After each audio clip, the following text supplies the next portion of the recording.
सारथी। हरियाणा में फिर नायब सरकार, नायब सैनी लगातार दूसरी बार हरियाणा के मुख्यमंत्री बने। विजय आरती श्रुति समेत 13 मंत्रियों ने ली शपथ। मोदी, शाह, नड्डा मौजूद रहे। 20 अक्टूबर को पीएम मोदी का वाराणसी दौरा। 3254 करोड़ की परियोजनाओं का लोकार्पण शिलान्यास करेंगे मोदी। 6 घंटे तक वाराणसी में रहेंगे पीएम मोदी। सुप्रीम कोर्ट में न्याय की देवी की नई मूर्ति, आंख से पट्टी हटी, हाथ में तलवार की जगह संविधान की किताब सीजीआई ने ऑर्डर देकर बनवाई। 20 अक्टूबर को आएंगी महाराष्ट्र कांग्रेस की पहली लिस्ट आएगी। बीजेपी ने भी 100 सीटों पर की चर्चा। 7 दिन में कैंडिडेट का ऐलान। एनसीपी एसपी के प्रदेश अध्यक्ष जयंत पाटिल को मिल सकती है बड़ी जिम्मेदारी। शरद पवार ने दिए संकेत। शरद पवार ने सत्ताधारी गठबंधन पर निशाना साधा। बिहार में जहरीली शराब कांड पर सीएम नीतीश कुमार का एक्शन, कहा जांच कर कड़ी कार्रवाई करें एडीजी। जहरीली शराब को 4 दिन में 36 मौतें हुई हैं सिवान और। आप देख रहे हैं के न्यूज, खबरों का सारथी। नमस्कार, देश की बात में आपका स्वागत है। मैं हूं मनोज मानस और सबसे पहले हम बात करेंगे हरियाणा में फिर सैनी सरकार। हरियाणा में एक बार फिर से भाजपा ने इतिहास रचते हुए सरकार बना ली है। नायब सिंह सैनी ने हरियाणा के पंचकुला में दूसरी बार मुख्यमंत्री पद की शपथ ली है। शपथ ग्रहण समारोह में प्रधानमंत्री नरेंद्र मोदी मुख्य अतिथि के रूप में मौजूद रहे। वहीं नायब सिंह सैनी के अलावा कई विधायकों ने भी मंत्री पद की शपथ ली है। ये 3 तस्वीरें हम आपको दिखा रहे हैं। तो दूसरी बार नायब सिंह सैनी हरियाणा के मुख्यमंत्री बने हैं। महामहिम राज्यपाल और सभी नागरिकों की ओर से धन्यवाद। मनसा सैनी सरकार 2.0 का शपथ ग्रहण। दूसरी बार हरियाणा के मुख्यमंत्री बने हैं नायब सिंह सैनी। मोदी, प्रधानमंत्री नरेंद्र मोदी मुख्य अतिथि के तौर पर शपथ ग्रहण समारोह में शामिल हुए। इसके अलावा गृह मंत्री अमित शाह, रक्षा मंत्री राजनाथ सिंह के अलावा जेपी नड्डा और कई राज्यों के मुख्यमंत्री भी भारतीय जनता पार्टी के हमारे इस शपथ ग्रहण समारोह में शामिल हुए। महानुभाव यहाँ पर हैं, उनका बहुत एनडीए के सहयोगी दलों के भी सहयोगी दल के नेता भी इस शपथ ग्रहण में शामिल हुए हैं। चिराग पासवान, बीजेपी के नेता नितिन गडकरी भी इस शपथ ग्रहण समारोह में शामिल हुए हैं। रुक करते हैं अगली खबर का। चंडीगढ़ से अगली खबर है, जहां सीएम नायब सिंह सैनी का बयान सामने आया है। उन्होंने कहा, हमने जो कहा था, हमारी कमीशन ने परिणाम तैयार कर रखे हैं, हम परिणाम जारी करने वाले, लेकिन कांग्रेस उसमें बाधा बनी थी। हमारी सरकार का वादा है बिना खर्च युवाओं को नौकरी मिलेगी। आज 24,000 युवाओं के परिणाम घोषित कर दिए जाएंगे। मुख्यमंत्री बनने के बाद नायब सिंह सैनी का बयान सामने आया। शपथ ग्रहण लेने के बाद मुख्यमंत्री नायब सिंह सैनी ने यह बयान दिया।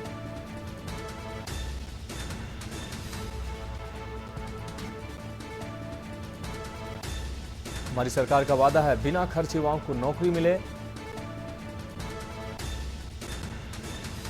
तो सीएम पद की शपथ लेने के बाद मंदिर में पूजा अर्चना करने पहुंचे मुख्यमंत्री नायब सिंह सैनी।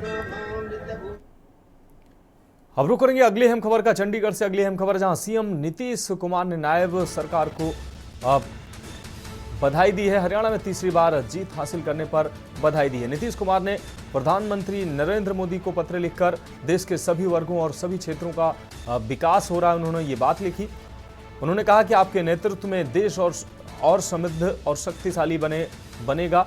मुख्यमंत्री नीतीश कुमार के द्वारा ये बातें कही गई। एक पत्र के माध्यम से उन्होंने हरियाणा में बीजेपी की जीत पर बधाई दी। नायब सिंह सैनी के दोबारा मुख्यमंत्री पद की शपथ लेने पर उन्होंने बधाई दी। साथ ही प्रधानमंत्री को पत्र लिखकर उन्होंने कहा कि आपके नेतृत्व में देश चहुमुखी विकास कर रहा है और लगातार भारत विकास की ओर बढ़ रहा है। समृद्ध और शक्तिशाली देश आपके नेतृत्व में बनेगा।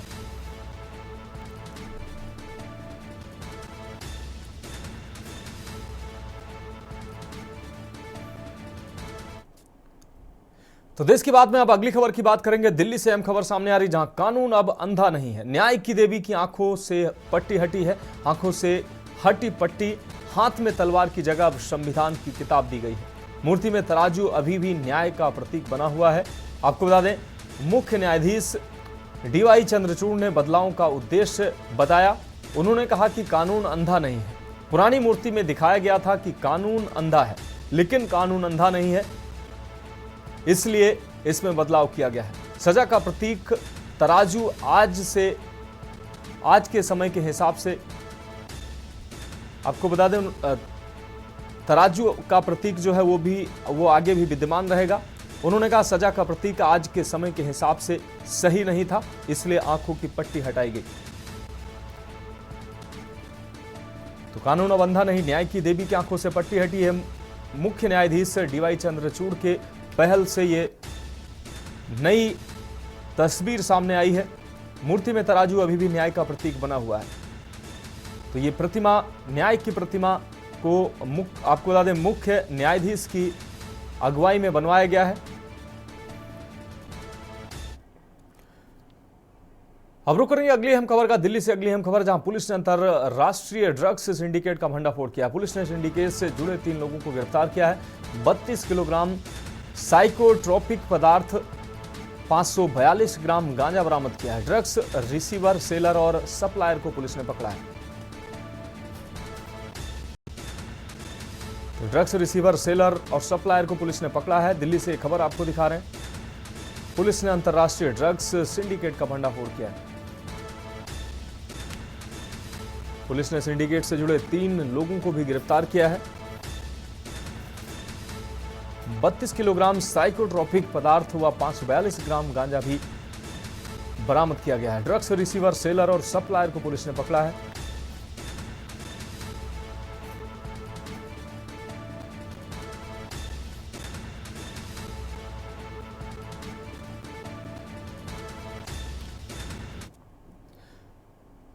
देश की बात में अब अगली खबर का रुख करेंगे। उत्तर प्रदेश के लखनऊ से अहम खबर सामने आ रही, जहां आप सांसद संजय सिंह का बयान सामने आया है। यूपी की कानून व्यवस्था पर उन्होंने बयान दिया है। उन्होंने कहा यूपी की कानून व्यवस्था ठीक नहीं है। बहराइच देवरिया में घटनाएं क्यों हुई?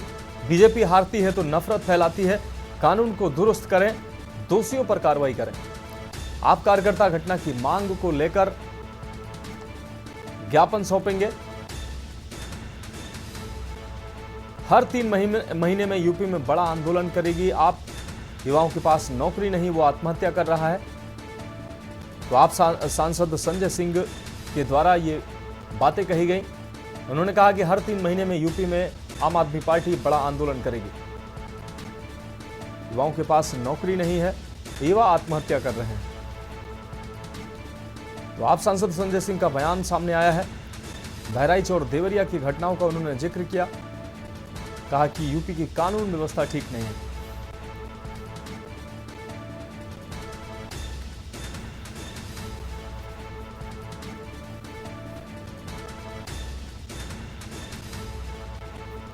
बीजेपी हारती है तो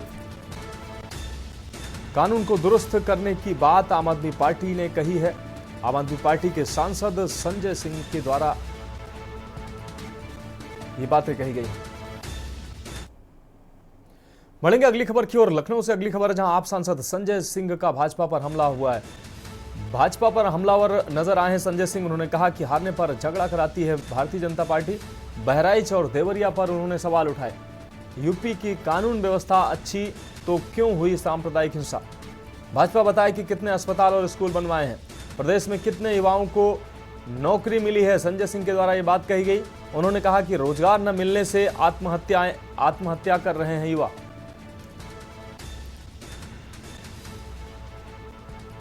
तो भाजपा पर साफ तौर से निशाना साधा आप सांसद संजय सिंह ने। उन्होंने कहा भाजपा बताए कि कितने लोगों को नौकरी दी है, कितने स्कूल, कितने अस्पताल बनाए हैं, प्रदेश में कितने युवाओं को नौकरी दी गई है। रोजगार न मिलने से युवा आत्महत्या कर रहे हैं। आप सांसद संजय सिंह ने साफ तौर पर भारतीय जनता पार्टी और यूपी सरकार पर निशाना साधा है। लखनऊ से ये खबर आपको दिखा रहे हैं। आप सांसद संजय सिंह का बयान सामने आया है। उन्होंने कहा कि हारने पर बीजेपी झगड़ा कराती है।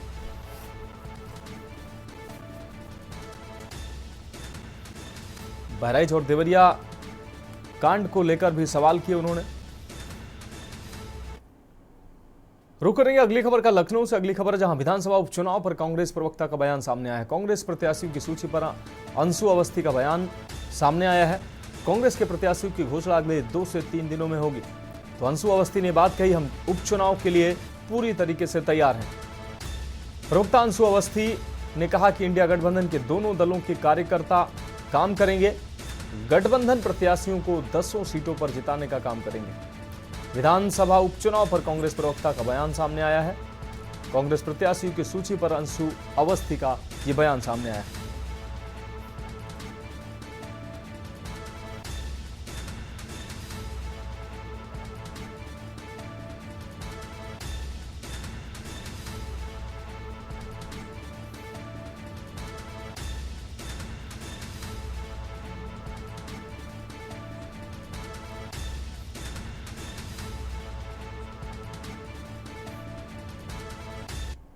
मिल्कीपुर विधान 2 से 3 दिन के अंदर हमारे सभी कांग्रेस और समाजवादी पार्टी के प्रत्याशी के नामों की घोषणा हो जाएगी। इंडिया गठबंधन पूरी मजबूती से चुनाव लड़ने के लिए तैयार है और हम तो इंतजार कर रहे हैं कि 10 की 10 विधानसभा सीटों पर चुनाव एक साथ हो, लेकिन भारतीय जनता पार्टी ने हार मान ली है। इसीलिए पहले 3 मंत्री लगाए गए, फिर मुख्यमंत्री जी ने स्वयं कमान संभाली मिल्कीपुर विधानसभा की और उसके बाद उन्होंने भी हथियार डाल दिए हैं। अब 9 विधानसभा सीटों पर चुनाव करा रहे हैं, तो ठीक है, यदि 9 पे होगा तो पहले हम 9 पर लड़ेंगे और जीतेंगे। बढ़ेंगे अगली खबर की ओर। रायबरेली से अगली खबर, जहां अपराधियों का ठिकाना बनी है आईटीआई कॉलोनी। पुलिस के सत्यापन में हो रहा खुलासा। आईटीआई कॉलोनी में कुल 1200 आवासीय मकान हैं। सुल्तानपुर में लूटकांड के बाद सुर्खियों में आया था आईटीआई कॉलोनी, जिनके नाम आवास उन लोगों ने किराए पर दे रखे हैं कमरे। नाम किसी का और अलॉट किसी के नाम है, किसी और के रहने की सूचना है। आईटीआई कॉलोनी में ही रची गई थी सराफा डकैती कांड की साजिश। रायबरेली पुलिस कॉलोनी में रहने वाले लोगों को लेकर सक्रिय हुई है। मकान में रहने वालों का किया जा रहा सत्यापन। सत्यापन के दौरान कॉलोनी में फर्जी तरीके से रहते मिले हैं लोग। आईटीआई कर्मियों द्वारा बिना सत्यापन के किराएदारों को दिए गए मकान। पुलिस के सत्यापन के पास कई मकानों में दिख रहा है ताला। तो पुलिस के सत्यापन के दौरान कई मकानों पर ताला दिख रहा है। मिल एरिया थाना क्षेत्र में स्थित है आईटीआई कॉलोनी।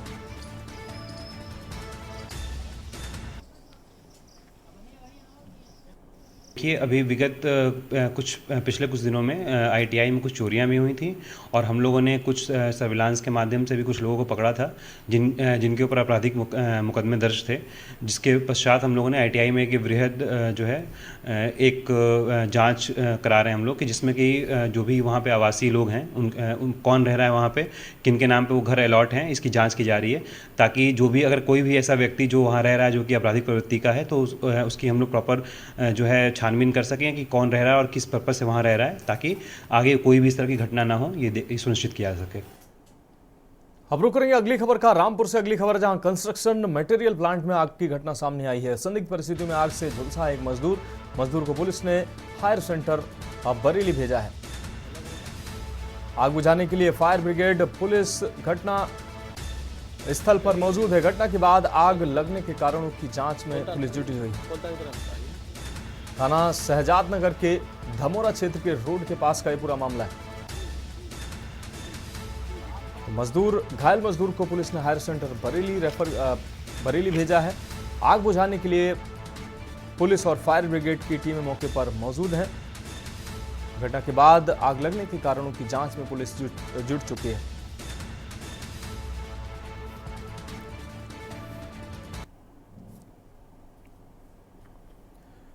अब रुक करेंगे अगली खबर का। हमीरपुर से अगली खबर, जहां शिक्षक पर SC/ST के तहत एफआईआर दर्ज हुई है। एफआईआर दर्ज होने पर ब्राह्मणों ने विरोध किया है। ब्राह्मणों के द्वारा विरोध प्रदर्शन किया गया। एसपी को ज्ञापन सौंपकर न्याय दिलाने की मांग की गई। दलित बच्चे को पीटने पर दर्ज हुई एफआईआर। अनुशासनहीनता करने पर बच्चे की शिक्षक ने पिटाई की थी। राजनीति के तहत मुकदमा दर्ज करने का शिक्षक ने आरोप लगाया। भस्मानंद इंटर कॉलेज में कार्यरत है शिक्षक गोविंद त्रिपाठी। विवार थाना क्षेत्र स्थित भस्मानंद इंटर कॉलेज का यह पूरा मामला है।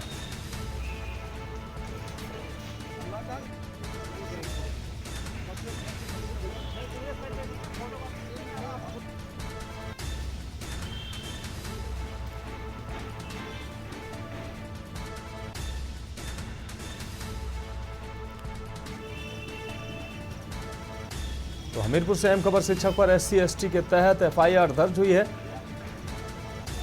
एफआईआर दर्ज होने पर ब्राह्मणों ने विरोध प्रदर्शन किया। एसपी को ज्ञापन सौंपकर न्याय दिलाने की मांग की गई है।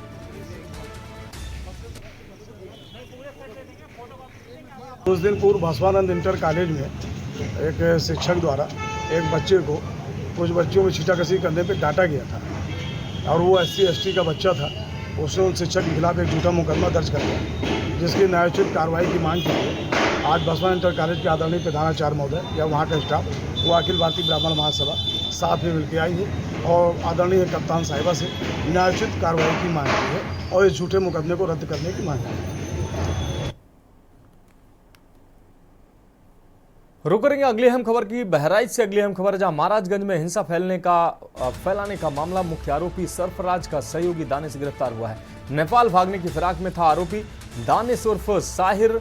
राजी चौराहा के पास से हरदी पुलिस ने साहिर को पकड़ा है। मुख्य आरोपी को लेकर दानिश से पूछताछ करेगी पुलिस। बहराइच से इस वक्त की अहम खबर, राजी चौराहे के पास से हरदी पुलिस ने साहिर को गिरफ्तार किया है। मुख्य आरोपी सरफराज का सहयोगी है दानिश जो गिरफ्तार किया गया है। नेपाल भागने की फिराक में था आरोपी दानिश उर्फ साहिर। तो हल्दी पुलिस ने साहिर को गिरफ्तार किया है। राजी चौराहे के पास से हल्दी पुलिस ने साहिर को गिरफ्तार किया। इस वक्त की अहम खबर आपको दिखा रहे हैं। बहराइच से मुख्य आरोपी को लेकर दानिश से पूछताछ करेगी पुलिस। तो महाराजगंज में हिंसा फैलाने का पूरा मामला,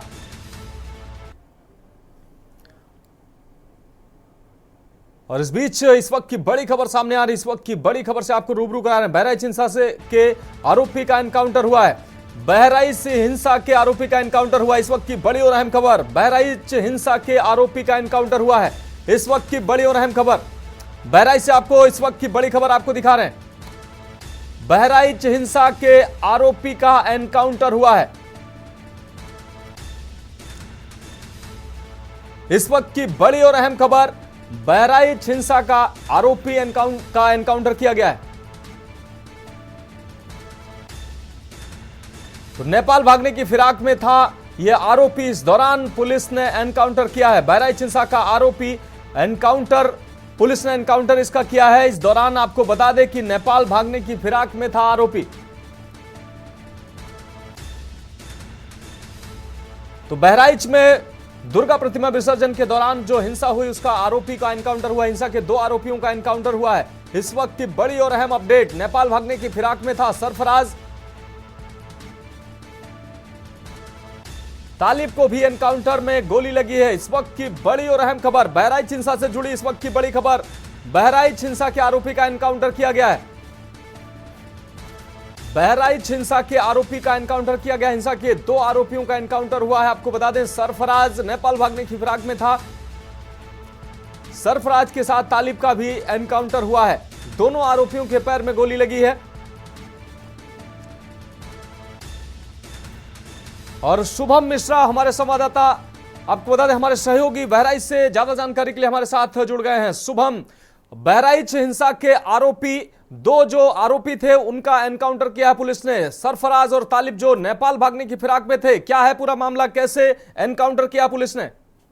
देखिए मनोज, मैं आपको बता दूं, जो 13 अक्टूबर मूर्ति विसर्जन प्रतिमा में गोली कांड के 2 मुख्य आरोपी थे वो आज नेपाल भागने की फिराक थे। पुलिस ने इनको हाड़ा बसेरी के पास रोकने की कोशिश की, लेकिन ये दोनों युवक लगातार भागते रहे और पुलिस ने जो है दौड़ाकर इनको मुठभेड़ में पैर पर गोली मारी। दोनों को प्राथमिक स्वास्थ्य केंद्र नानपारा में भर्ती किया गया और मीडिया कर्मियों को वहां जाने से भी अभी पुलिस प्रशासन रोक रही है और भारी पुलिस बल वहां तैनात कर दी गई है नानपारा में, और अस्पताल के बाहर भी भारी सुरक्षा के इंतजाम किए गए हैं और दोनों आरोपी अभी जिला अस्पताल लाए जाएंगे बताया जा रहा है सूत्रों से, और अभी वो नानपारा के ही CHC पर भर्ती हैं। मनोज, शुभम, क्या इन दोनों आरोपियों का एनकाउंटर नानपारा के आसपास ही किया गया है?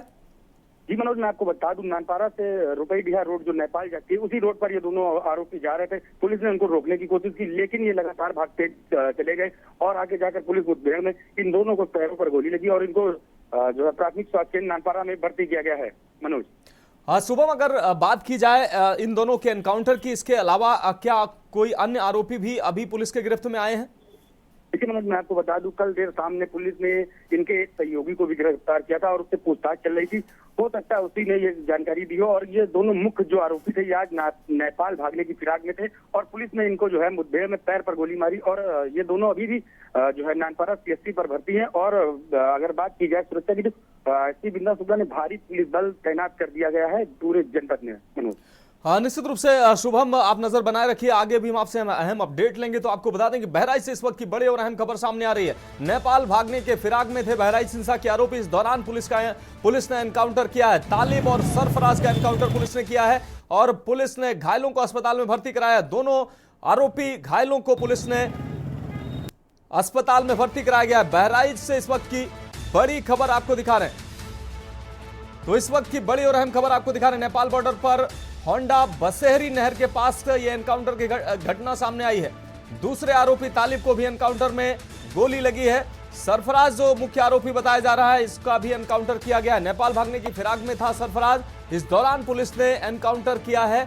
सरफराज और उसका सहयोगी तालिब भी इस एनकाउंटर में फिलहाल घायल हुआ है, जिसको पुलिस ने अस्पताल में भर्ती कराया है। नेपाल भागने के फिराक में था सरफराज और तालिब। इस दौरान पुलिस ने एनकाउंटर में ढेर किया है। जिस तरीके से पुलिस की चाक चौबंद व्यवस्था जिले में है, लगातार धरपकड़ पुलिस कर रही है, ऐसे में ये आरोपी अब पुलिस के चंगुल में फंसे। पुलिस से मुठभेड़ होती है और दोनों आरोपियों का पुलिस ने एनकाउंटर किया है। तो बहराइच हिंसा से जुड़ी इस वक्त की बड़ी और अहम अपडेट आपको दिखा रहे हैं। नेपाल बॉर्डर के पास होंडा बसेरी के पास ये एनकाउंटर हुआ। दूसरे आरोपी तालिब को भी एनकाउंटर में गोली लगी है। तो बहराइच हिंसा के आरोपी का पुलिस ने एनकाउंटर किया है। मुस्तैदी से पुलिस लगातार धरपकड़ में जुटी हुई थी। इस दौरान सरफराज और तालिब पुलिस के हत्थे चढ़े हैं और पुलिस एनकाउंटर में ये दोनों आरोपी घायल हुए हैं, जिनको अस्पताल में भर्ती कराया गया है। आपको बता दें, नेपाल भागने की फिराक में थे ये दोनों आरोपी, जिनका पुलिस ने एनकाउंटर किया है। इससे पहले हल्दी पुलिस ने भी एक आरोपी के सहयोगी को गिरफ्तार किया है और उससे भी पूछताछ जारी है। और ये बड़ी और अहम खबर आपको बहराइच से दिखा रहा है। नानपारा के आसपास बसेरी के पास ये एनकाउंटर हुआ। बसेरी नहर के पास पुलिस ने एनकाउंटर किया है। नेपाल बॉर्डर के पास यह एनकाउंटर किया गया है। नेपाल भागने की फिराक में थे ये आरोपी। तो बहराइच हिंसा के आरोपी का एनकाउंटर पुलिस ने किया। इस वक्त की बड़ी और अहम खबर आपको दिखा रहे हैं। नेपाल भागने की फिराक में था ये सरफराज। इस दौरान सरफराज का एनकाउंटर पुलिस ने किया है। नानपारा के बसेहरी नहर के पास ये एनकाउंटर किया है और सरफराज का जो सहयोगी तालिब था, उसको भी पुलिस ने एनकाउंटर में ढेर किया है। दोनों घायलों को पुलिस ने फिलहाल अस्पताल में भर्ती कराया है। आपको बता दें, नेपाल भागने के फिराक में था सरफराज। तो मुख्य आरोपी सरफराज का पुलिस ने एनकाउंटर किया है और उसका सहयोगी तालिब भी एनकाउंटर में ढेर किया गया है। दोनों घायलों को पुलिस ने अस्पताल में भर्ती कराया है। बहराइच हिंसा से जुड़ी इस वक्त की बड़ी और अहम खबर आपको दिखा रहे हैं। ये एक्सक्लूसिव तस्वीरें के न्यूज इंडिया के माध्यम से अपने दर्शकों को हम दिखा रहे हैं और हमारे सहयोगी शुभम मिश्रा एक बार फिर से हमारे साथ जुड़े हुए हैं। शुभम, दोनों आरोपियों का पुलिस ने एनकाउंटर किया है। पुलिस की तरफ से किसी तरीके की प्रतिक्रिया अभी तक सामने आई है? लेकिन मैं आपको बता दूं, पुलिस लगातार जो है मुस्तैदी से नानपारा, बहराइच और महाराजगंज इलाके में तैनात है। एसपी इंदा शुक्ला ने भारी पुलिस बल तैनात कर जो है लोगों को समझा बुझाकर अपनी दुकानों पर और घरों पर रहने का। और ये दोनों जो आरोपी मुख्य आरोपी थे, एक बाइक से मोटरसाइकिल से नेपाल भागने की फिराक में थे। पुलिस ने इनको रोकने की कोशिश की, लेकिन ये दोनों आरोपी पुलिस पर भी फायरिंग कर दी, जिससे पुलिस को भी जवाबी फायरिंग करनी पड़ी और इन दोनों के पैरों में गोली लगी और दोनों आरोपी नानपारा सीएचसी पर भर्ती हैं। निश्चित रूप से शुभम, आज ही बहराइच में नेट सेवा, इंटरनेट सेवा बहाल की गई है। पुलिस के सामने एक तरफ जहां स्थिति को सामान्य करने की चुनौती है, वहीं पुलिस दूसरी तरफ इन आरोपियों की धरपकड़ में लगी हुई है। और आज अब इस वक्त जब हम आपसे बात कर रहे हैं, इस वक्त पुलिस को बड़ी कामयाबी मिली है। शुभम, मैं आपको बता दूं, लगातार 5 दिन के बाद आज बहराइच में इंटरनेट सेवा शुरू हुई थी। पुलिस ने कल इनके एक साथी को, आरोपी के साथी को हिरासत में लिया था और उससे लगातार पूछताछ कर रही थी। और हो सकता है मतलब ये भी साझा किया जा सकता है कि हो सकता है उसी इनके सहयोगी नहीं आरोपियों की जानकारी जो जिससे पुलिस आज काफी सुरक्षा के व्यापक इंतजाम किए गए थे। और बहराइच से नानपारा, रुपैया बाडल पर भी पुलिस की काफी टीमें लगाई गई थी और पुलिस ने इनको रोकने की कोशिश की, लेकिन ये दोनों आरोपी मोटरसाइकिल से लगातार भागने की कोशिश करते रहे और इन्होंने पुलिस पर फायरिंग की और पुलिस को भी जवाबी फायरिंग करनी पड़ी, जिससे ये दोनों आरोपी इस वक्त नानपारा सीएचसी में भर्ती है और सीएचसी के बाहर भारी पुलिस बल तैनात है। नानपारा में भी भारी सुरक्षा की व्यवस्था की गई है और एसपी बिंदा शुक्ला लगातार नानपारा इलाके के सीएचसी के बाहर मौजूद है और वहां पर मीडिया कर्मियों का भी जाना बंद कर दिया गया है। मनोज, बिल्कुल शुभम, एक और अहम जानकारी हम आपसे चाहेंगे। जिस तरीके से अब सामान्य स्थिति पुलिस लगातार बनाने का प्रयास कर रही है, महाराजगंज की अगर स्थिति की बात की जाए तो अब की स्थिति, मौजूदा समय की स्थिति अभी की बात की जाए तो कैसी स्थिति है? वहां आम जनजीवन पटरी पर लौटता नजर आ रहा है और दूसरी तरफ जब ये एनकाउंटर हुआ है तो पुलिस अब सुरक्षा व्यवस्था को और ज्यादा मुस्तैदी से पुलिस को लागू करना पड़ेगा। शुभम जी देखिए मनोज, मैं आपको बता दूं, पुलिस लगातार मुस्तैदी से यहाँ बनी हुई है और लगातार जो है महाराजगंज की बात की जाए तो महाराजगंज में सीएसपी आरपीएफ के जवान भी मुस्तैदी से तैनात है। और बात की जाए अगर मनोज सुरक्षा की, तो एसपी विंदा शुक्ला लगातार क्षेत्र में बनी हुई है और लोगों से लगातार अपील की जा रही है कि वो शांति व्यवस्था बनाए रहे। और महाराजगंज की बात की जाए तो महाराजगंज का जो है जनजीवन सुबह से समान था और अभी भी जो है जनजीवन वहाँ का समान है और लगातार पुलिस प्रशासन जो है महाराजगंज में तैनात है और लगातार लोगों से अपील की जा रही है कि वो किसी भी जो है अफवाहों पर ध्यान न दे और लगातार अपना जनजीवन समान रखें। मनोज, निश्चित रूप से शुभम, अगर बात करें उच्च अधिकारियों की, लगातार आईजी, डीआईजी और कमिश्नर लगातार कैंपिंग कर रहे थे बहराइच में। अभी भी ये सभी सीनियर अधिकारी बहराइच में कैंपिंग कर रहे हैं या बहराइच से ये रवाना हो चुके हैं? अभी देखिए मनोज, मैं बता दूं, लगातार आईजी डीआईजी बहराइच में आज 5 दिन से बने हुए थे और हाँ लगातार ये बने हुए हैं और आज भी लगातार ये जो है क्षेत्र में है और जो है हमेशा गाड़ी है और लगातार ये जो है क्षेत्र में बने हैं और लगातार भी काम कर रहे हैं। निश्चित रूप से शुभम, आप नजर बनाए रखिए, आगे भी हम आपसे अहम अपडेट लेंगे। तो आपको बता दें कि हमारे सहयोगी शुभम मिश्रा ने ये अहम जानकारी दी। तो बहराइच से इस वक्त की बड़ी और अहम खबर आपको दिखा रहे हैं। इस वक्त की बड़ी खबर बहराइच हिंसा से जुड़ी हुई मुख्य आरोपी सरफराज का पुलिस ने एनकाउंटर किया और उसका सहयोगी तालिब भी एनकाउंटर में ढेर किया गया है। फिलहाल दोनों घायलों को अस्पताल में पुलिस ने भर्ती कराया गया है और सुरक्षा व्यवस्था को चाक चौबंद रखने के लिए एसपी खुद मोर्चा संभाले हुए हैं। बहराइच की सभी सीमाओं को सील किया गया है और सभी सीमाओं पर सघन चेकिंग अभियान चलाया जा रहा है जिससे कि आरोपियों की धरपकड़ की जा सके। ये अहम खबर और पुलिस को ये बड़ी सफलता हाथ लगी है। दोनों आरोपियों का पुलिस ने फिलहाल एनकाउंटर किया है। नानपारा के आसपास ये घटना सामने आई है जहां पर पुलिस ने एनकाउंटर किया है दोनों आरोपियों का। नेपाल भागने की फिराक में था मुख्य आरोपी सरफराज और उसका सहयोगी तालिब। इस दौरान पुलिस के हत्थे चढ़े ये दोनों और पुलिस ने एनकाउंटर में इनको ढेर किया है। मुठभेड़ में दोनों को गोली लगी है और बसेहरी नहर के आसपास ये मुठभेड़ की घटना बताई जा रही है जिसमें एनकाउंटर में दोनों आरोपियों को गोली लगी है और इनको फिलहाल अस्पताल में भर्ती कराया गया। तो बहराइच हिंसा से जुड़ी इस वक्त की बड़ी और अहम खबर आपको दिखा रहे हैं। नेपाल भागने की फिराक में थे दो आरोपी। तो खबरों में फिलहाल वक्त एक ब्रेक का है, जल्द हाजिर होंगे। आप देख रहे हैं के न्यूज, खबरों का सारथी। ब्रेक के बाद एक बार फिर से देश की बात में आपका स्वागत है। इस बीच बड़ी खबर बहराइच से सामने आ रही है। बहराइच हिंसा से जुड़ी इस वक्त की बड़ी खबर, बहराइच हिंसा के आरोपी का एनकाउंटर हुआ है। मुख्य आरोपी सरफराज और उसका सहयोगी तालिब एनकाउंटर में पुलिस ने एनकाउंटर किया। मुठभेड़ में दोनों आरोपियों के पैर में गोली लगी है। नेपाल भागने की फिराक में था सरफराज। इस दौरान पुलिस की मुठभेड़ हुई है जिसमें दोनों आरोपियों का एनकाउंटर हुआ है। पुलिस ने घायल अवस्था में दोनों को अस्पताल में भर्ती कराया है। नेपाल भागने के फिराक में थे दोनों आरोपी। बहराइच हिंसा का मुख्य आरोपी रिंकू उर्फ सरफराज नेपाल भागने की फिराक में था। भागने के दौरान दोनों आरोपियों का एनकाउंटर हुआ है। नेपाल बॉर्डर के होंडा बसेरी नहर के पास ये एनकाउंटर हुआ है। बड़ी और अहम खबर आपको दिखाना है। दूसरे आरोपी तालिब को भी एनकाउंटर में गोली लगी है। तो बहराइच हिंसा के आरोपी का एनकाउंटर हुआ है। इस वक्त की बड़ी और अहम खबर, बहराइच हिंसा से जुड़ी हुई इस वक्त की बड़ी और अहम खबर आपको दिखा रहे हैं। हिंसा के दो आरोपियों का एनकाउंटर पुलिस ने किया है। नानपारा के होंडा बसेरी नहर के पास ये एनकाउंटर हुआ है। नेपाल भागने की फिराक में थे ये दोनों आरोपी। तालिब को भी एनकाउंटर में गोली लगी है।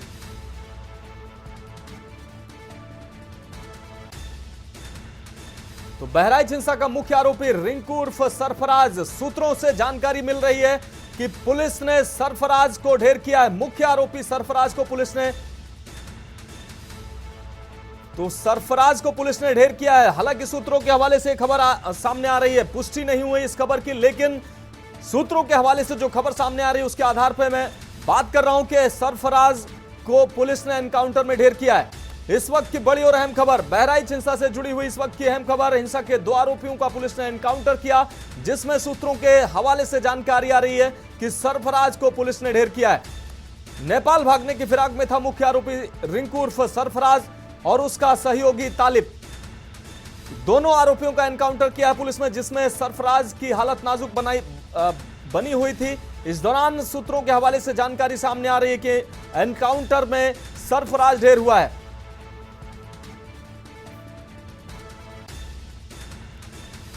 तो नेपाल बॉर्डर के होंडा बसेरी के पास से यह एनकाउंटर की घटना सामने आई है। नानपारा क्षेत्र के अंतर्गत यह पूरी घटना सामने आई है। बहराइच हिंसा का जो आरोपी रिंकू उर्फ सरफराज, उसका पुलिस ने एनकाउंटर किया है और उसका दूसरा सहयोगी तालिब को भी एनकाउंटर में पुलिस ने ढेर किया है। फिलहाल सूत्रों के हवाले से जानकारी सामने आ रही है कि सरफराज को पुलिस ने एनकाउंटर में ढेर किया है। इस वक्त की बड़ी और अहम खबर बहराइच हिंसा से जुड़ी हुई हम आपको दिखा रहे हैं। तालिब को भी पुलिस ने एनकाउंटर में ढेर किया है।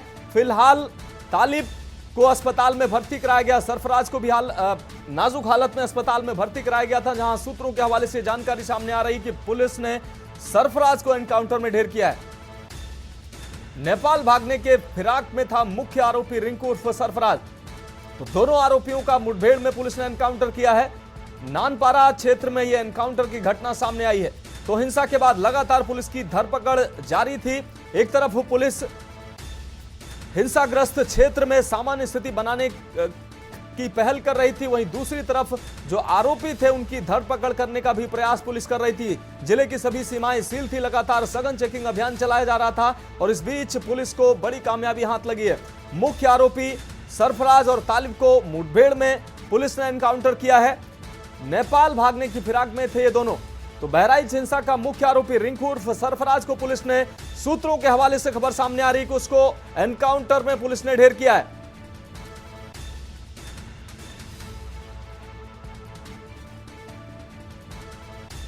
तो इस वक्त की बड़ी और अहम खबर, दूसरे आरोपी तालिब को भी एनकाउंटर में गोली लगी है। नेपाल भागने की फिराक में थे ये दोनों आरोपी। इस दौरान पुलिस के हत्थे चढ़े और पुलिस से मुठभेड़ हुई है, जिसमें दोनों आरोपियों को एनकाउंटर में पुलिस ने ढेर किया। सूत्रों के हवाले से खबर सामने आ रही है। नेपाल भागने की फिराक में थे ये मुख्य आरोपी सरफराज और तालिब। आपको बता दें, बहराइच हिंसा के बाद लगातार जिस तरीके से इंटरनेट सेवाएं बाधित थी, आज सुबह ही इंटरनेट सेवाओं को बहाल किया गया था और आम जनजीवन को पटरी पर लाने का प्रयास शासन प्रशासन के द्वारा किया जा रहा था। और दूसरी तरफ जो घटना के मुख्य आरोपी थे उनकी भी धरपकड़ पुलिस लगातार कर रही थी। ऐसे में 50 से ज्यादा इस हिंसा के आरोपी जो हैं वो अभी तक पुलिस जेल भेज चुकी है। वहीं जो घटना के मुख्य आरोपी राम गोपाल की हत्या के जो मुख्य आरोपी सरफराज को और तालिब को पुलिस ने एनकाउंटर में ढेर किया। सूत्रों के हवाले से खबर सामने आ रही है कि पुलिस ने एनकाउंटर में इन दोनों को ढेर किया है। फिलहाल सरफराज और तालिब को पुलिस ने ढेर किया है। तालिब की हालत नाजुक बनी हुई है, जबकि सरफराज को, सूत्रों के हवाले से जानकारी सामने आ रही है कि सरफराज को पुलिस ने ढेर कर दिया।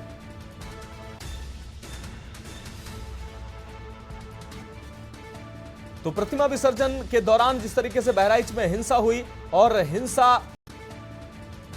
में रामगोपाल मिश्रा नामक युवक की हत्या की गई, उसके बाद हालात जो है वो बहराइच में बिगड़ते गए। उसके बाद लगातार उच्च अधिकारियों के द्वारा बहराइच में डेरा डाला गया था।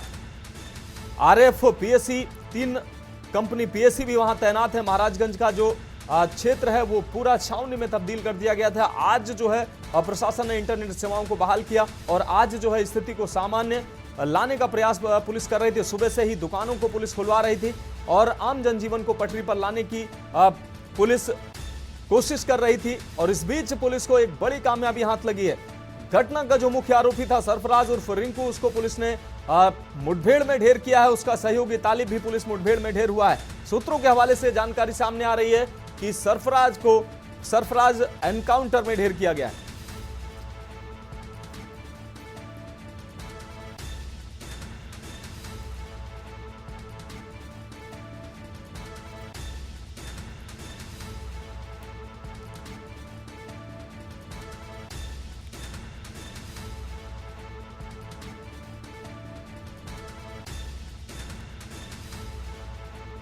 तो बहराइच हिंसा से जुड़ी इस वक्त की बड़ी खबर अपने दर्शकों को दिखा रहे हैं। सरफराज और तालिब को मुठभेड़ में पुलिस ने एनकाउंटर किया है। आपको बता दें, राम गोपाल बिसरा की हत्या का मुख्य आरोपी सरफराज पुलिस एनकाउंटर में ढेर किया गया। सूत्रों के हवाले से यह जानकारी सामने आ रही है।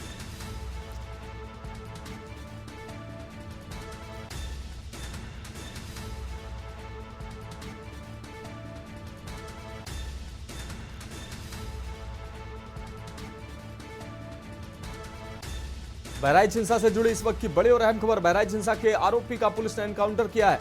नानपारा क्षेत्र में एनकाउंटर की घटना सामने आई है। नानपारा के हांडा बसेरी में ये नहर के पास ये एनकाउंटर किया गया। नेपाल भागने की फिराक में था मुख्य आरोपी सरफराज और उसका सहयोगी तालिब। इस दौरान पुलिस मुठभेड़ में सरफराज का एनकाउंटर किया गया है। बड़ी और अहम खबर आपको दिखा रहे हैं।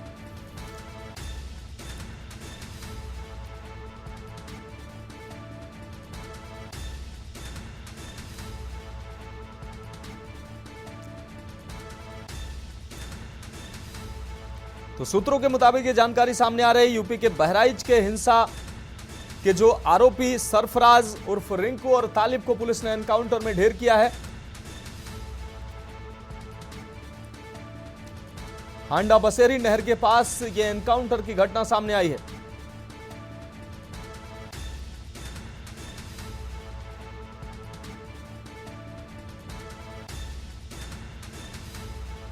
बहराइच हिंसा से जुड़ी इस वक्त की बड़ी और अहम खबर आपको दिखा रहे हैं। मुख्य आरोपी सरफराज को पुलिस ने एनकाउंटर में ढेर किया है। वहीं उसका सहयोगी और आरोपी तालिब भी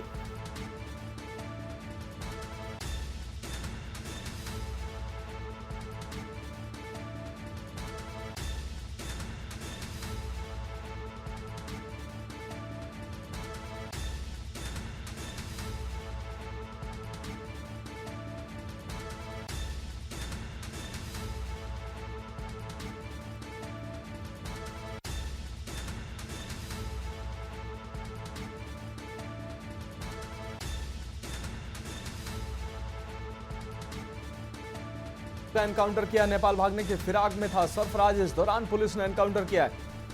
तो बहराइच हिंसा से जुड़ी ये बड़ी खबर। बहराइच हिंसा के 2 आरोपियों का एनकाउंटर किया है। नानपारा के होंडा बसेरी नहर के पास एनकाउंटर की घटना सामने आई है। मुख्य आरोपी सरफराज का पुलिस ने एनकाउंटर किया है और सूत्रों के हवाले से जानकारी सामने आ रही है कि पुलिस ने एनकाउंटर में सरफराज को ढेर किया है। उसका सहयोगी तालिब भी एनकाउंटर में ढेर किया गया है। सूत्रों के हवाले से जानकारी सामने आ रही है। नेपाल भागने की फिराक में थे सरफराज और तालिब। तो बहराइच हिंसा के ये मुख्य आरोपी थे। इन दोनों को पुलिस ने एनकाउंटर में ढेर किया है। फिलहाल दोनों को अस्पताल में भर्ती कराया गया, जहां पर सूत्रों के हवाले से जानकारी सामने आ रही कि सरफराज को पुलिस ने एनकाउंटर में ढेर किया, जबकि तालिब की हालत नाजुक बनी हुई है।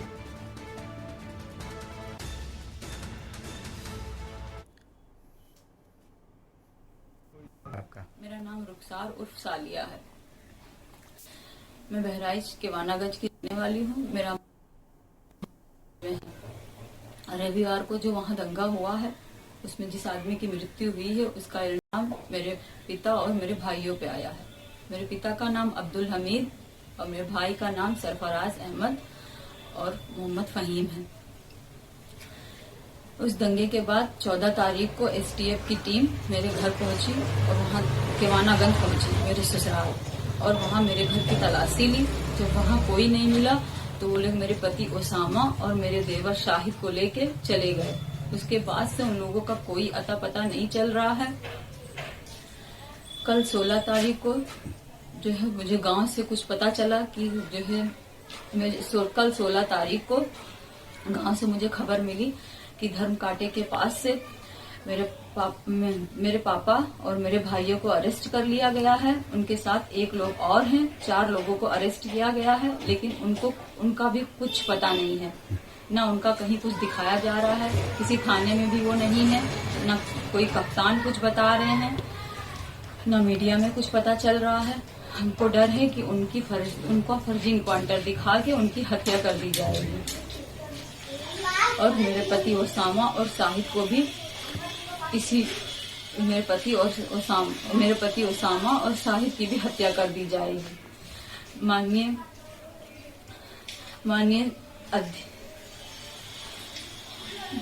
क्या निवेदन करना चाहेंगी आप?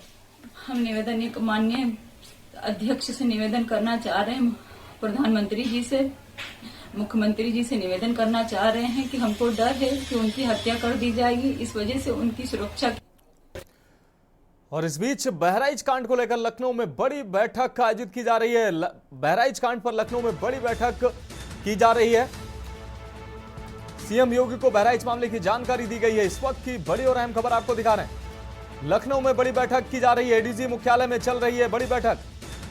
मुख्यमंत्री को बहराइच की स्थिति की पूरी जानकारी दी जा रही है। बैठक में DGP, ADG, law and order मौजूद हैं। बहराइच की स्थिति से सीएम को रूबरू कराया जा रहा है। बहराइच कांड पर लखनऊ में बड़ी बैठक आयोजित की जा रही है। तो सीएम योगी को बहराइच मामले की जानकारी दी गई है। एडीजी मुख्यालय में चल रही है बड़ी बैठक। बैठक में डीजीपी और एडीजी, लॉ एंड ऑर्डर मौजूद हैं। इस वक्त ये बैठक चल रही है। बहराइच कांड पर लखनऊ में बड़ी बैठक चल रही है। लगातार बहराइच की सूरत हाल से मुख्यमंत्री को अवगत कराया जा रहा है। और इस खबर पर ज्यादा जानकारी के लिए हमारे इनपुट एडिटर अरुण अवस्थी जी हमारे साथ जुड़ चुके हैं। अरुण जी, बहराइच की स्थिति लगातार प्रतिमा विसर्जन के बाद जिस तरीके से बहराइच के हालात बिगड़े, लगातार इंटरनेट सेवाएं बाधित रहीं। आज से इंटरनेट सेवाओं को सुचारू किया गया और आम जनजीवन को पटरी पर लाने का प्रयास प्रशासन के द्वारा किया गया। इस बीच ये खबर सामने आ रही है कि घटना के जो 2 मुख्य आरोपी थे उनका पुलिस ने एनकाउंटर किया है। इस बीच लखनऊ में बड़ी बैठक भी चल रही है।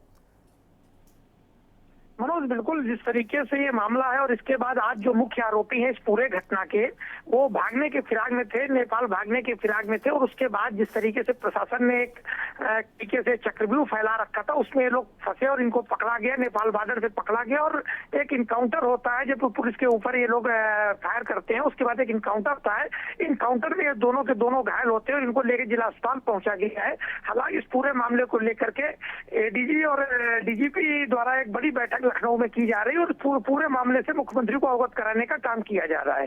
मनोज, इस मामले को लेकर जिस तरीके से ये बैठक की गई, इसके बाद सीएम योगी को ये पूरी जानकारी दी जाएगी और सीएम योगी के पास जानकारी पहुंचने के बाद में ही की क्या स्थिति है। चूंकि अगर लोकल की बात करें, बहराइच की बात करें, तो बहराइच में अभी मीडिया को दूर किया गया है, मीडिया के लोगों को दूर रखा गया, इसलिए सही स्थिति स्पष्ट नहीं हो पा रही कि क्या है। लेकिन इनकाउंटर की बात सामने आ चुकी है और इनकाउंटर के बाद में जिस तरीके से बैठक मुख्यालय पर हो रही है, लखनऊ में हो रही है, उसके बाद मुख्यमंत्री को जानकारी देने के बाद आगे की स्थिति स्पष्ट हो पाएगी।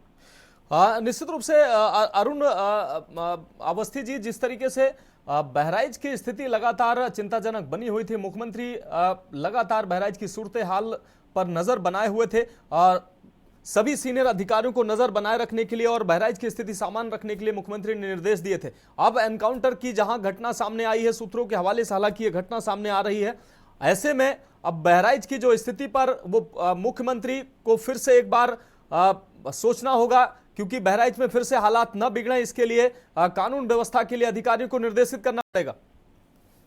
बिल्कुल, जिस तरीके से घटना हुई, घटना के बाद प्रशासन पर निश्चित रूप से कुछ प्रश्न चिन्ह लगे थे, लेकिन उसके बाद में प्रशासन के इस तरह से जिस तरीके से तेजी रखते हुए कार्रवाई की गई, उसके बाद माहौल सामान्य भी हुआ। हालांकि इस पूरे मामले को लेकर के कई एफआईआर दर्ज की गई और एफआईआर के बाद में जिस तरीके से अभियुक्त को पकड़ने का दबाव था, तो अभियुक्त को पकड़ने को लेकर के कई टीमें छापेमारी कर रही थी। और आज जिस तरीके से जो सूत्र बता रहे हैं कि अभियुक्त के पकड़ने के लिए जो टीमें काम कर रही, तो उनको किसी सोर्स से सूचना मिली कि अभियुक्त भागने की में नेपाल भागने की फिराक में। तो इसके बाद में अभियुक्त को पकड़ने के लिए जब अभियान चलाया गया, उस अभियान में ये दो अभियुक्त जो मुख्य आरोपी बताए जा रहे हैं, ये भागने की फिराक में थे। तभी नेपाल बॉर्डर से इनके साथ में अभियुक्तों के साथ में पुलिस की कार्रवाई होती है, पुलिस की मुठभेड़ होती है और मुठभेड़ में दोनों घायल होते हैं। हालांकि इन लोगों की वर्तमान स्थिति क्या है, इस लेकर के प्रशासनिक अधिकारी कुछ भी बोलने को तैयार नहीं है। इसलिए अभी ये नहीं कहा जा सकता किस स्टेज पर है, लेकिन ये तय है कि दोनों की मुठभेड़ हुई है पुलिस के साथ में और दोनों घायल हुए हैं। और जिला से जो वहाँ का डिस्ट्रिक्ट हॉस्पिटल है वहाँ इन लोगों को लेकर आया गया है और क्या स्थिति आगे होती है तो बाद में पता चलेगा। लेकिन जिस तरीके से घटना के जस्ट बाद लखनऊ में एक बड़ी बैठक की गई और बड़ी बैठक करने के बाद में मुख्यमंत्री को उस पूरे मामले से अवगत कराया गया है और अब मुख्यमंत्री के स्तर से नए निर्देश की प्रतीक्षा निश्चित रूप से अधिकारियों को होगी।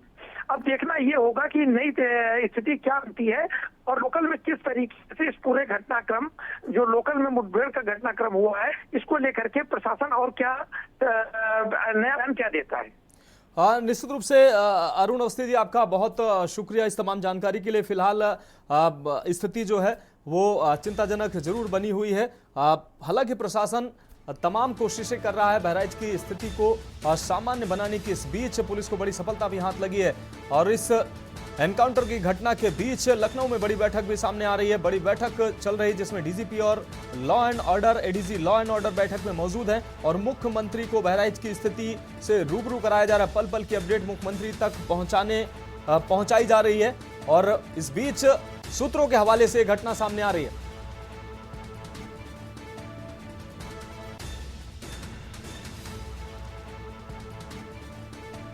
तो पुलिस मुख्यालय में यह बैठक चल रही है जहां एडीजी और डीजीपी के साथ यह अहम बैठक चल रही है। मुख्यमंत्री को बहराइच की घटना से रूबरू कराया जाएगा और लगातार जिस तरीके से बहराइच की सूरत हाल है उससे मुख्यमंत्री को अवगत कराया जाएगा। तो नेपाल भागने के फिराक में 2 आरोपियों को फिलहाल पुलिस ने एनकाउंटर किया है और एनकाउंटर के बाद लगातार पुलिस व्यवस्था मुस्तैद की गई है कि किसी भी तरीके की कोई पैनिक क्रिएट ना हो। लगातार जिस तरीके से बहराइच में हालात सामान्य बनाने का प्रशासन प्रयास कर रहा था, इस बीच पुलिस को यह बड़ी सफलता सामने आई है। 2 आरोपियों को पुलिस ने घटना मुठभेड़ के दौरान एनकाउंटर किया है और दोनों को फिलहाल सूत्रों के हवाले से जो जानकारी सामने आ रही है, सरफराज को एनकाउंटर में पुलिस ने ढेर किया है, वहीं तालिब की भी हालत नाजुक बनी हुई है। दोनों को फिलहाल अस्पताल में भर्ती कराया गया है। नेपाल भागने की फिराक में ये दोनों मुख्य आरोपियों को पुलिस ने नानपारा के हांडा बसेरी के पास मुठभेड़ में ढेर किया है। पुलिस मुख्यालय में इस वक्त ये बड़ी बैठक चल रही है। लगातार बहराइच की स्थिति पर उच्चाधिकारी नजर बनाए हुए हैं और पल पल की अपडेट उच्चाधिकारियों तक बहराइच से पहुंचाई जा रही है। तो बहराइच में फिलहाल एसपी वृंदा शुक्ला के साथ डीआईजी, आईजी और कमिश्नर लगातार कैंपिंग कर रहे हैं और घटना पर नजर बनाए हुए हैं।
इस बीच बहराइच के महसी से विधायक सुरेश्वर सिंह हमारे साथ जुड़ गए हैं। सुरेश्वर सिंह जी, के न्यूज के मंच पर आपका बहुत स्वागत है। बहराइच की घटना का जिक्र करें। इस बीच दोनों मुख्य आरोपियों के एनकाउंटर की खबर सामने आ रही है। इस बीच लखनऊ में भी बड़ी बैठक चल रही है। डीजीपी और एडीजी लॉ एंड ऑर्डर इस बैठक में मौजूद हैं। क्या कहेंगे सुरेश्वर सिंह आप? 5 आरोपी नेपाल की सीमा में प्रवेश करने के लिए जा रहे थे। पुलिस ने उनको गिरफ्तार करने के लिए ललकारा। 2 लोगों ने पुलिस पे फायरिंग की, जिसके जवाबी कार्रवाई में 2 लोग घायल हुए हैं, जिसमें एक रिंकू उर्फ सरफराज है, दूसरे सबलो उर्फ मोहम्मद तालिब हैं, ऐसा बताया जा रहा है। और उनको हॉस्पिटल लेकर के पुलिस आ रही है। हॉस्पिटल में उनका समुचित उपचार कराया जाएगा। निश्चित रूप से सुरेश्वर सिंह जी, जिस तरीके से महाराजगंज और महसी के हालात जो थे वो सामान्य नहीं थे, आपके द्वारा लगातार प्रयास किया जा रहा था। आज इंटरनेट सेवाओं को भी बहाल किया गया और आम जनजीवन को पटरी पर लाने का प्रयास किया जा रहा था। इस दौरान पुलिस को यह बड़ी कामयाबी मिली है। जो हिंसाग्रस्त क्षेत्र की अगर बात की जाए, अभी की स्थिति सामान्य लाने का प्रयास प्रशासन कर रहा है। आपकी भूमिका उसमें कैसी रहेगी? नहीं, हमारी भूमिका तो लगातार मैं अपील कर रहा हूं, हमारी पार्टी के लोग अपील कर रहे हैं कि सभा बना रहे और जनपद में अमन चैन रहे। और जिन लोगों ने अमन चैन खराब करने का काम किया है, माननीय मुख्यमंत्री जी के निर्देश हैं कि चाहे वो अधिकारी हो, चाहे कर्मचारी हो, चाहे समाज के लोग हों, उनके ऊपर कड़ी से कड़ी कार्रवाई होनी चाहिए। निश्चित रूप से सुरेश्वर सिंह जी, एक और अहम सवाल, जिस तरीके से आस्था की बात यहाँ लगातार प्रतिमा विसर्जन प्रतिवर्ष होता है और प्रतिवर्ष से कहीं ना कहीं इस तरीके की घटनाएं सामने आती हैं। इस बार जो घटना सामने आई, कहीं ना कहीं एक सेंटीमेंट को भड़काने का प्रयास किया गया। उसके बाद अब क्षेत्र का जो सौहार्द है वो काफी बिगड़ा हुआ है। अब सौहार्द को पटरी पर लाने की जिम्मेदारी आपकी भी है और क्षेत्र के लोगों की भी है। उसको कैसे लाया जाएगा पटरी पर? निश्चित रूप से हमारी जिम्मेदारी सबसे पहले है और लोगों के, समाज के दोनों लोगों को बैठाल करके उनको सामंजस्य स्थापित करने का काम किया जाएगा। हो सकता है कि कुछ समय लग जाए, लेकिन जिस दिन से अंतिम संस्कार हुआ है तब से लेकर के अब तक के कोई अप्रिय घटना नहीं घटी है और पूरी उम्मीद है कि शांति बनी रहेगी जनपद में। निश्चित रूप से सुरेश्वर सिंह जी, एक आखिरी सवाल आपसे। बहराइच की जनता से और खासकर हिंसा प्रभावित जो वो क्षेत्र है, वहां की जनता और लोगों से आपकी अपील क्या रहेगी? हमारी अपील यही है, हाथ जोड़ करके विनम्र निवेदन है सबसे, समाज के लोगों से, दोनों धर्मों के लोगों से, कि वो निश्चित रूप से अपनी ओर से कोई ऐसा कृत्य न करें कि जिससे फिर से किसी तरह की हिंसा फैले और लोग शांत व्यवस्था कायम बनाए रखें। और जहां भी कोई अप्रिय घटना के या इस तरह की योजना बनाने का किसी को समाचार मिलता है, तुरंत जिला प्रशासन को या हमको बताने का काम करें, जिससे कोई जनपद में अप्रिय घटना न घट सके। सुरेश्वर सिंह जी, एक और सवाल आपसे।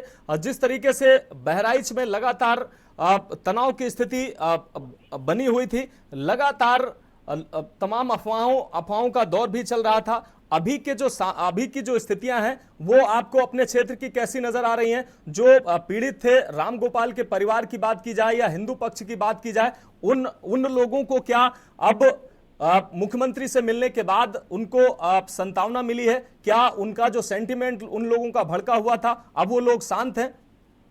नहीं, निश्चित रूप से माननीय मुख्यमंत्री जी से पूर्ण रूप से सहमत हैं लोग और उनकी बातों से वो उसी दिन उसी समय बिल्कुल संतुष्ट हो गए थे पूर्ण रूप से। जिन मीडिया के लोगों ने बात की है परिवार से, पूरे परिवार ने कहा है कि माननीय मुख्यमंत्री जी की बातों से मैं संपूर्ण रूप से सहमत हूं और मुझे कोई आपत्ति नहीं। बिल्कुल सुरेश्वर सिंह जी, अब जो भी हालात बने हैं, अब इस दौरान एनकाउंटर की भी घटना सामने आई है, अब किस तरीके के सूरत हाल आप देख रहे हैं? आप किस तरीके की जिम्मेदारी निभाने जा रहे हैं? हमारी जिम्मेदारी यही है कि हमारा क्षेत्र जैसे शांति स्थापित रहा है, शांति का क्षेत्र रहा है, उसी तरह से फिर से अमन चैन स्थापित हो हमारे क्षेत्र में, लोग विकसित हों, विकास कार्य के लिए आगे बढ़ें, अपने अपने कामों में लगें और आपसी सौहार्द बनाए रखें। निश्चित रूप से सुरेश्वर सिंह जी, आगे से इस तरीके की घटनाएं फिर से रिपीट ना हो, इसके लिए आपके द्वारा, प्रशासन के द्वारा किस तरीके का पहल की जाएगी जिससे इस तरीके की घटनाएं दोबारा भविष्य में रिपीट ना हो?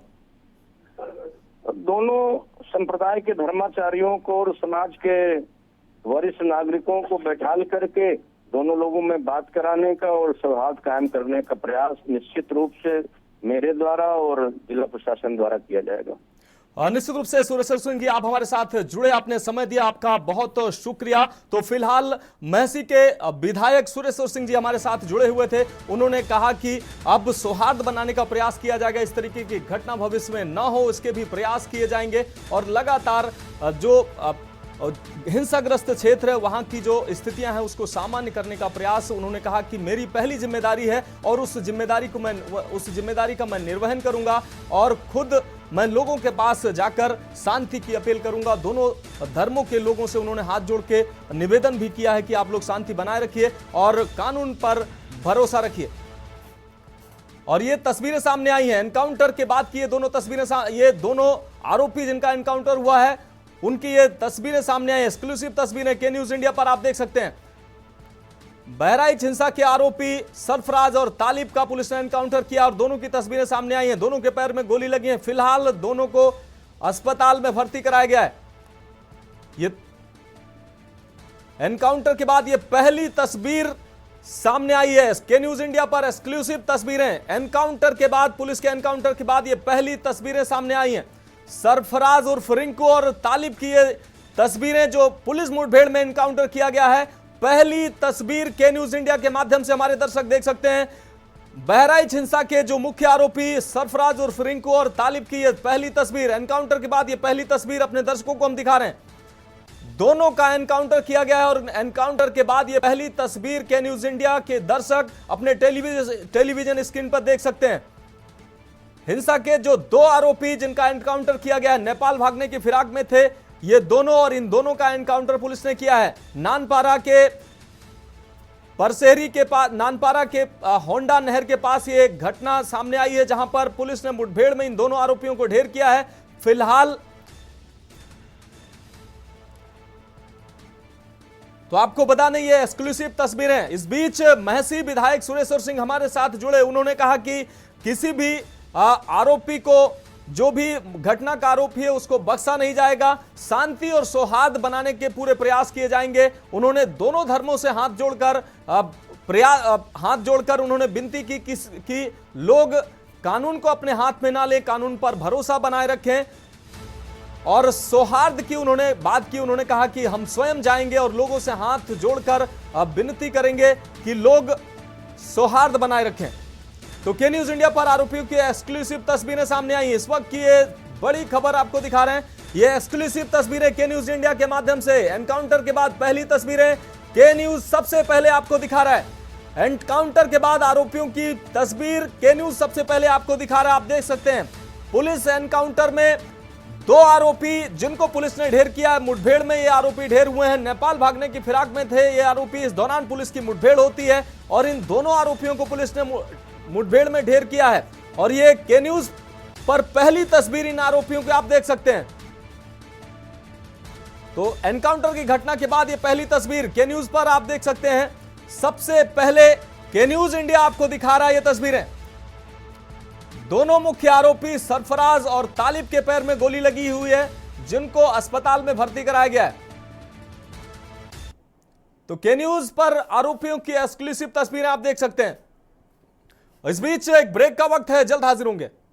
उत्तर प्रदेश के बहराइच से आपको बड़ी खबर बता रहे हैं। बहराइच में जो हिंसा हुई उसके मुख्य दो आरोपियों का एनकाउंटर किया गया है। एनकाउंटर के बाद आरोपियों की पहली तस्वीर जारी की गई है। दाएं पर आरोपी ताबिल और बाएं पर आरोपी सरफराज। ये दो तस्वीरें आपको हम टीवी स्क्रीन पर दिखा रहे हैं, एक्सक्लूसिव तस्वीरें।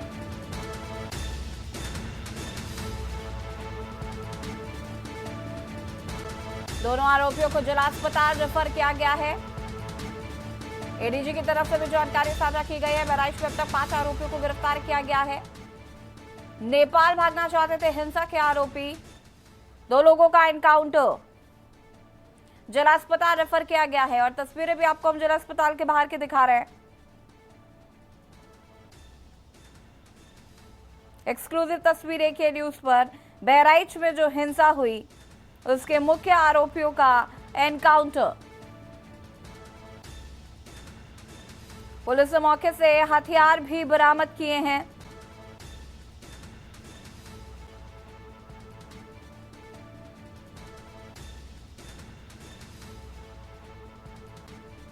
दोनों आरोपियों को जिला अस्पताल किया गया रेफर।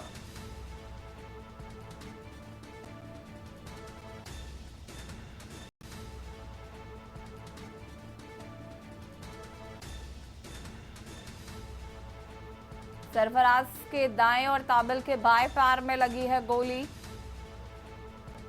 नेपाल भागने की फिराक में थे ये दोनों आरोपी। नेपाल भागने की फिराक में थे सरफराज और तालिब। एनकाउंटर के बाद आरोपियों की ये पहली तस्वीर।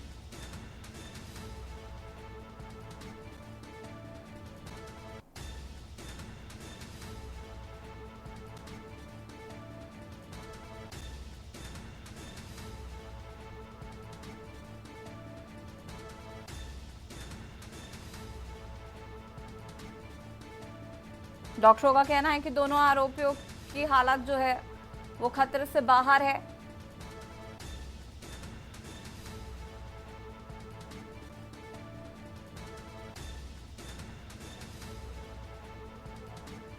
के न्यूज़ पर आरोपियों की एक्सक्लूसिव तस्वीरें।